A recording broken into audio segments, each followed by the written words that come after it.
Hi friends, வணக்கம். இன்னைக்கு மதியானம் அதே ரேஷன் அரிசி சாப்பாடு, மரச்சினி கிழங்கு மயக்கினது. இது பார்த்தீங்கன்னா புளித்தண்ணின்னு சொல்லுவோம். உங்க ஊர்ல என்ன நீங்க செய்வீங்களான்றது தெரியல. இது எப்படின்னா புளித்தண்ணி கரைச்சி வச்சுக்கிட்டு அதுல உப்பும் போட்டு பச்சை மிளகாயும் போட்டு நல்லா நவிடிட்டு சாதாரணமா தாளிக்கிற மாதிரி தாளிச்சு இதை ஊற்றி பெருங்காயத்தூள் மட்டும் போட்டு கொதிக்க வச்சு எடுத்தோம்னு வைங்களேன், இது ரெடி ஆயிடும். பக்கத்திலேயே இதோ இதை நீங்க என்ன சொல்றீங்க, புளிச்சிக்கான்னு சொல்லுவோம் நம்ம கன்னியாகுமரி டிஸ்ட்ரிக்ட்ல. இந்த புளிச்சிக்காவும் நெத்தனையும் பச்சை மிளகாவும் போட்டு செஞ்ச, தண்ணி கொடுத்துங்க ஒரு நிமிஷம், செஞ்ச அவியல். அப்படியே பக்கத்துல பாத்தீங்கன்னா கொத்தமல்லி துவையல். இது வந்துட்டு நேற்றுக்கோ இன்னைக்கு காலையிலயோ செஞ்சது. இன்னைக்கு இதோட சைடிஷ் சாப்பிடுவோமா? நம்ம ஆரம்பிக்கிறது பாத்தீங்கன்னா இதுல இருந்தே ஆரம்பிப்போம். இதை எடுத்து கொஞ்சமா எடுத்து இதையும் கொஞ்சோண்டு இதோட சேர்த்து எடுத்து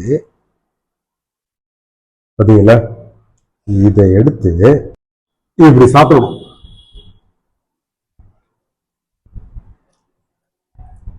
அருளவா சூப்பரா இருக்கு. இதை எடுத்து கொஞ்சமா ஊத்திக்கிட்டு நல்லா செஞ்சு கொஞ்சோண்டு இது கொஞ்சோண்டு மீன் சேர்த்து, நம்ம கை கொஞ்சம் பெரிய கைங்க, சரியா?